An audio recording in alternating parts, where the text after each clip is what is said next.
What would the internet look like if you didn't have to trust anyone, but at the same time could trust everything? Today's guest is here to explain why it's not only possible, it's necessary.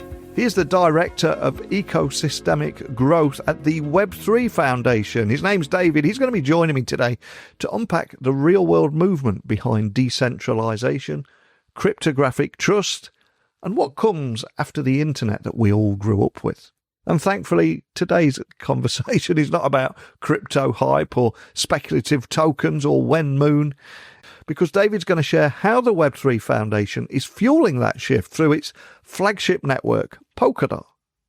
And we'll discuss how upcoming regulatory changes are lowering the barriers for enterprise adoption and why terms like trustless infrastructure and sharded scalability matter way more than they sound. And yet, we'll also explore what's coming next, from decentralized storage that could challenge the dominance of big companies like AWS to the next-gen Jam network set to power millions of real-world users across finance, entertainment and beyond. And if you've ever felt overwhelmed or unsure about exactly what Web3 actually is, don't worry, David's going to break it down without the jargon today, because this is less about trust and more about truth. So, let's find out more about how Web3 might finally give the internet back to its users by getting David onto the podcast now. So, thank you for joining me on the podcast today. Can you tell everyone listening a little about who you are and what you do? All right.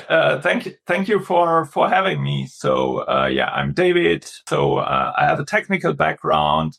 I had a bunch of my own startups before Web3 Foundation. Then I joined Web3 Foundation to fully focus on the space, and initially leading the grants program. Now officially Director of Ecosystem Growth at the foundation. And I try to grow our ecosystem in various ways. So that's the short introduction.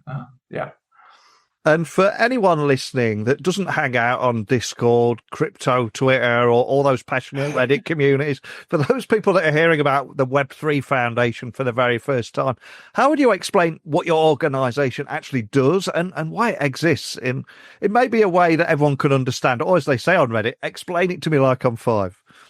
All right, that's difficult. First, I mentioned I'm the technical guy, so I'm not the education guy, and So in general, we are something to be aware of. We are the entity behind the Polkadot ecosystem. We did successfully the token sale and collected a bunch of money, and now we try to help the entire ecosystem with this money via technical education, research, and ultimately grants, giving the money back to the ecosystem and growing the space. Yeah, that's. And I promise you we will get technical in a moment, but I just want to try and get everyone along for the ride here. Make sure we don't leave anyone behind. But obviously for some people listening, Web3 often sounds like a buzzword that many would say it might have been replaced by AI in recent years. So how would you define it in more practical terms? What would Web3 powered internet, what does that actually look like for everyday users and businesses? So what convinced me to join the space and focus on it is basically Web3 enables a trustless setup. So right now in our world, we rely in almost every transaction. If you interact with your bank, if you buy a banana and so on, you always rely on trust. You see a label, you trust it, you believe that the bank account is showing you the correct numbers and so on. And Web3 basically allows you to set up an environment that is trustless, where you can easily verify with cryptography, with transparency, and you can see what is happening if you want to put in this effort. So that's why I entered the space, and it's also I think initially always we now have the Web3 Summit upcoming, and what we always used to say there is less trust, more truth. So basically, we want to have this environment where it's theoretically possible to double check things, and you don't need to believe them just because you see them. So yeah, and just to give some additional background, so our founder Gavin Wood, he basically came up with this term Web3 originally. He's one of the inventors of Ethereum, so that's why we are the Web3 Foundation. And I do feel that there's this huge increase in attention on Web3 again at the moment. I mean, Bitcoin has reached a new all-time high several times this year, so there does seem to be a lot of interest there. And Polkadot is one of your flagship initiatives. So what would you say sets it apart from all the other blockchain projects out there that people have heard about? And how does it fit into your broader vision for this year? Yeah, so two things. The first one is we are super focused on decentralization and this trustless setup, which right now sometimes is ignored in the space. So sometimes it's just about the hype or projects that are more focused on just getting the attention. There are all these meme coins and so on, but we are still pretty focused on this trustless setup.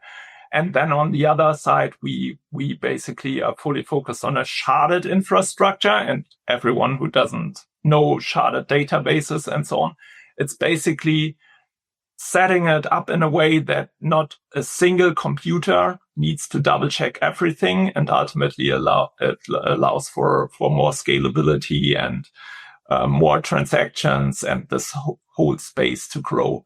Because our assumption is that once actually all these enterprises start entering the space, even though right now it works with a lot of chains and networks and so on, there will be such a huge demand that you ultimately need this sharded infrastructure, and you need to be able to split the work in a trustless way between different computers that participate in the network. And anyone following this space this year will also know that interoperability, especially in payments, is gaining huge momentum this year. So again, for everyone listening anywhere in the world, what does that mean practically? And how are you at the Web3 Foundation? How are you working to make this a reality as well? Because it feels quite an exciting time right now. Yeah, definitely. So what is definitely changing right now is that we have things like the Genius Act in the US or the Clarity Act and so on. And basically it allows for the first time more established enterprises to enter the space and to ultimately use the technology. And there's a lot of hype right now with the Circle ICO around stable coins and so on. But for me, or for the regular end users, I think that ultimately doesn't even matter. Like they will use simply products that are more efficient, that they can use 24/7, that are super cheap with the transactions. They no longer need to rely on one centralized entity. They can quickly switch from one service to another and so on. So I think that's the benefit of the space and what we will see going forward. And something else I also wanted to highlight, anyone that spends any amount of time online at the moment, there is a lot of polarization. There's almost a lot of distrust in traditional or legacy systems. And one of the things that stands out about what you're doing here is this passion to deliver Web3, which is a decentralized and fairer internet where users control things like their own data, identity, and destiny, and global transactions are secure. Online exchanges of information are valued and decentralized. Ultimately, users own their data, not corporations. Again, this feels an incredibly exciting and refreshing approach. Is that what it feels like to you? Because you guys feel really passionate about this. Yeah, definitely. That's the main motivation for me, also why I entered the space. So basically, I think ultimately, so end users, what we also learned the hard way is they not always care about it. But enterprises that enter the space, they should care about it. They should make a decision and use a technology that they can easily switch. They don't rely on another entity.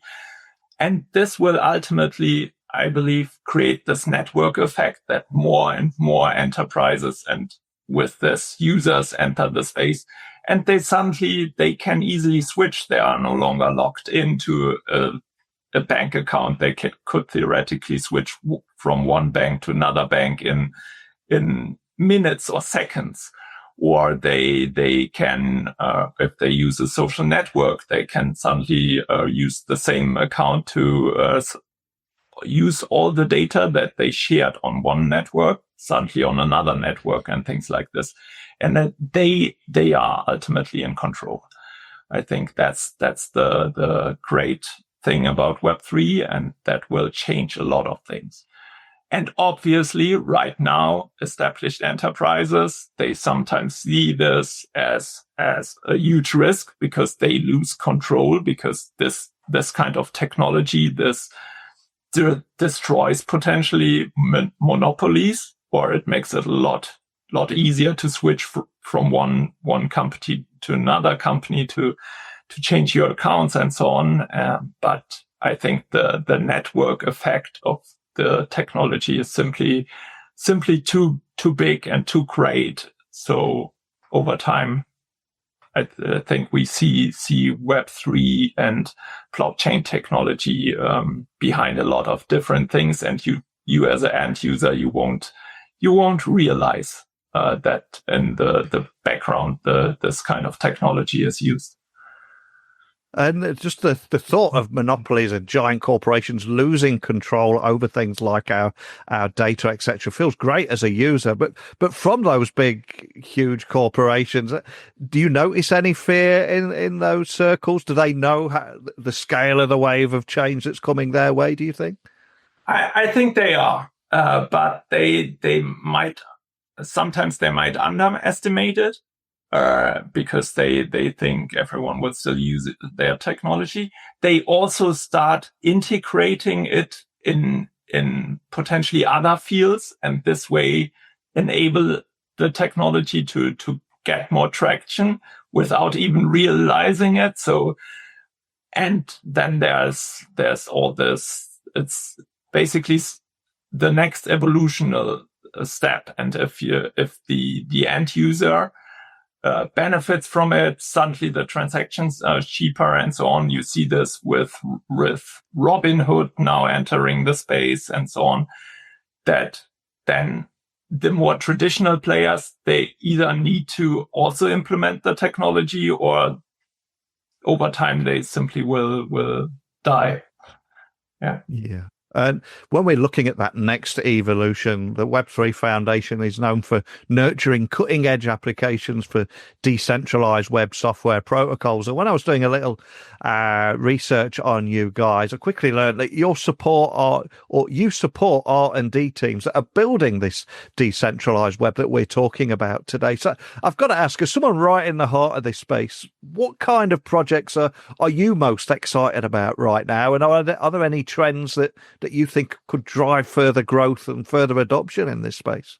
Yeah. So in general, I'm super excited about all these teams now entering the space that want to use the technology and that already have an established user base. Like, we are talking about very big companies, very big, football clubs and so on, that basically want to use the technology to serve their customers. And now, I think we had this in the past. There was often like a marketing announcement, because the enterprise wanted to tell everyone how innovative they are, and nothing really happened. But what we see right now is actually enterprises saying, hey, if we are going to use this technology, we get these benefits. It will be cheaper. You can serve the customers 24/7 and things like this. And we actually want to integrate it. So that's one thing I'm pretty excited about it. And there is a lot of technology that ultimately benefits these users, makes it easier to onboard new users without them even, I don't know, having the need to write down a private key and things like this. It's just basically zero knowledge login and things like this enable you to use your Google account or your Facebook account to start using the technology, and the experience is the same as on every other app or website. So that's super interesting. And then besides this, there are some other initiatives that excite me, like decentralized storage is something that is, I think, will be super interesting in the future, where AWS and others that currently have this huge server farms and are in control of everything basically will get challenged and will get disrupted. So there are other things that are interesting. Yeah. And institutional interest in crypto is predictably seeming to rise again. We've already seen the big U-turn by JP Morgan. And I've got to ask, what do you think is fueling that renewed attention? And how is the foundation engaging with some of these new players and big players that are entering the space now? Yeah, so definitely things like the Clarity Act that I mentioned before, or the Genius Act in the US, they basically help these enterprises. Now, in the past, if you wanted to enter the space, it was always like a gray area, and you would potentially get into problems because there were no clear rules and so on. So that's obviously a big barrier to entry. And with the upcoming regulatory changes, that's going to be a lot easier. And yeah, what we see is that more and more established players reach out to us and want to have guidance, want to have help, because they don't know the technology necessarily, but they know what they can bring to the table, and they have often users, and they know about potentially advantages, and then merging it is what makes this super exciting. And we also see this interest from a lot of companies right now that basically want to enter the space. So I'm personally super excited right now. So. And we're already 7 months into 2025. So if I was to ask you to look ahead into 2026 and beyond, what are the foundation's top goals? Anything you can share around that, and how some of those goals might translate into maybe real benefits for everyday internet users? I'm not sure how much you can share about that vision, but anything you can share around the road ahead? Yeah, so basically what I partly already mentioned, that now in the entertainment space, in the football sector and so on, there are teams that actually enter the space that want to use our technology that will bring a lot of value to this entire space. And this will also ultimately show, with a lot of other initiatives together, that there are real benefits. And suddenly I think what we will see, maybe not this year, but next year and the year 2027 and so on, is basically that more and more enterprises will use this technology, and it will be used like by almost everyone in the end, because the network effect around it will simply generate such a big growth and show these clear advantages that, yeah, I think are almost unstoppable. So that excites me the most. And you do seem incredibly optimistic about that road ahead. And for members of your community, and let's be honest, the Web3 community are possibly the most passionate out of the people on the tech community out there. So for those people that are tuning in, maybe they're looking for a few tips, teasers, hints of what's to come. I know you can't share anything, but on behalf of those people, any teasers you can leave them with? Yeah, I think the biggest change when it comes to our tech stack, Polkadot, is basically the Jam, what we call Jam, which is the next evolution of our network, which will make it even more scalable, will basically enable all these users to come on chain, because I think what a lot of other protocols right now and teams are underestimating is, like, once you start generating this network effect and you have established players entering the space, then they immediately bring millions of users on chain. And you have this with a lot of different use cases. We are not just talking about transactions here, like we're often in the space, you bring up that MasterCard is processing this many transactions per second and things like this. But if you think about the underlying technology and that it can be used for all kinds of purposes, for gaming, for ticketing, for payments, and so on, then you realize you need to scale these networks even further, and you need to have this interoperability between networks, and you need to enable all these teams to interact with each other. And ultimately, this should be done in a decentralized way, but also in a relatively low cost environment where you're not ending up paying thousands of dollars and gas fees and transaction fees, which happened in the past on Ethereum. And that will be music to the ears of many people listening. I can almost hear keyboard sounds tapping away there, people quoting you on everything you just said there. But thank you so much for taking the time to come down and talk about this. To what a lot of people listening are a little bit daunted or feel overwhelmed when they hear about it, you put it in a language everyone can understand. And I know it is a very technical area, so thank you for doing that. But before I let you go, I'm going to ask you to leave one final gift for everyone listening. And that is a song for our Spotify playlist or a book for our Amazon wish list. I don't mind which, but what would you like to leave everyone with and why? So I'm pretty sure this book is already on your list if you have one. So it's Man's Search for Meaning.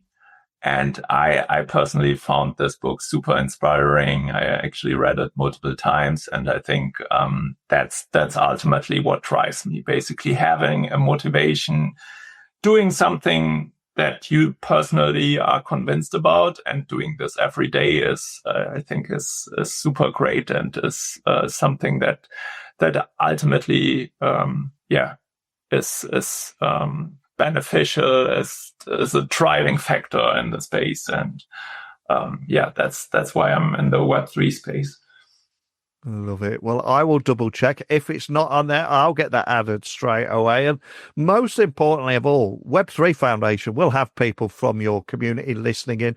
For the people that we might be bringing into that community now, where should they go to find out more information on anything we talked about? Yeah, so I recommend our main website, web3.foundation, and then obviously if you're kind of in the space, or you have an X account, or you're active there, then the Polkadot and the Web3 Foundation accounts are, I recommend following. Yeah. Awesome. Well, I'll ensure that there's links added to the blog post that will accompany this episode. Make sure it's nice and easy for people to join you there, because I think one of the great things about talking about this in a language everyone can understand, we can increase adoption, remove some of those scary preconceptions and myths that people may have about this space, because it is an incredibly exciting space. So thank you for shining a light on it and bringing it all to life today. Thanks again. Thank you for having me. Thanks a lot. So if you've ever rolled your eyes when you hear buzzwords like Web3 or decentralization, today's conversation, I'm hoping, has made you think again. Because for me, David brought clarity to a very complex space, showing that beneath all the noise that we see in our news feeds is a simple idea: putting control back into the hands of users. And that's got to be something to celebrate, right? Whether it be Polkadot's trustless architecture to the Foundation's push for interoperability. Today we heard how enterprise adoption is picking up momentum not because of hype, but because of practical gains like 24/7 services, lower transaction costs, and freedom from vendor lock-in. And yet the tech may be relatively new, but the vision is timeless. If you look beyond the complexity, we're actually talking about fairer systems, more choice, and a digital space that respects your identity and your data. So in a few years, I think Web3 tech might power much of your online experience, and we won't even notice, just like the cloud did. But this time, and I am hopeful about this, it could have transparency baked in. So thanks again to David and the team at the Web3 Foundation. And for anyone curious to read more, don't forget, check out the website, join the community. They're very passionate, very welcoming. So please go join that. And remember, please follow me on LinkedIn, X, Instagram, just at Neil C. Hughes on all platforms, and subscribe to the podcast if you want to hear more content like this. But that's it for today. So thank you for listening as always. And I'll speak with you all again very soon. Bye for now.